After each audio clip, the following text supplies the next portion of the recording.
Hello guys, for today's video, ipapakita ko sa inyo yung ginawa ko nung isang araw.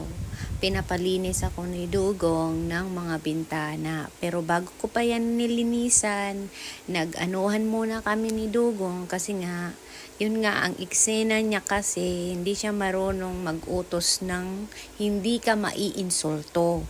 Ang ano niya kasi, uutusan ka ng painsulto.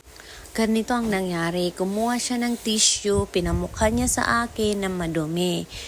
Normal lang naman yan magkadumi kasi nga isa lang ang katulong niya dito sa bahay. May autistic pa akong inaalagaan.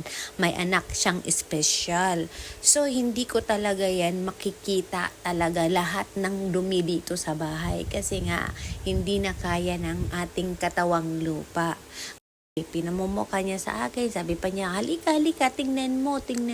Ito, ginagawa niya, ninilisin niya, tapos pinakikita niya sa akin yung tissue na madumi. Sabi ko naman sa kanya na okay, sige, lilinisan ko pagkatapos ko ng aking trabaho. Inulit na naman niya, parang hindi pa siya satisfied sa sagot ko. Inulit na naman niya, come.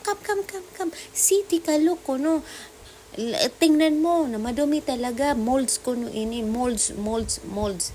Sabi, saan man magagaling ang molds? Baka naman yan kasi maulan, kaya yun, nagmo-moist siya na parang molds. Hindi pa rin siya naniniwala dahil ang pinaniniwalaan niya, yung dumi daw ni Hingmei dahil naglilin daw, ang alaga ko naglilin doon sa bintana, laging nagtatambay doon, naghahawak doon. Kaya yun ang inaano niya.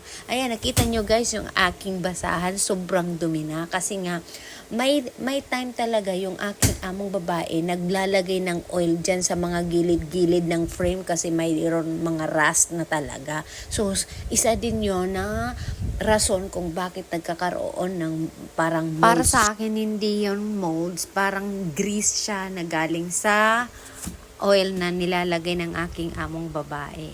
Ngayon guys, ngayon nyo sabihin na maganda mag-abroad. Tanghali na, napipil ko na yung gutom kasi nga kanina hindi ako nag-almusal dahil ngayong aming komprontasyon ni Dugo. Gumawa pala ako ng coffee dyan para hindi ako antukin. Tapos ito yung asukal na isasaw ko yung prata sa curry at asukal at coffee. Bihira lang ako mag-coffee kasi nga I have gastric. Hindi ako coffee lover, kumbaga. Diyan lang ako nag-coffee kasi nga medyo inaantok ako niyan at hanapi ako kasi nga umagang-umaga inaanuhan ako agad ni Dugong. Nagreklamo siya agad. Ayan guys, thank you for watching.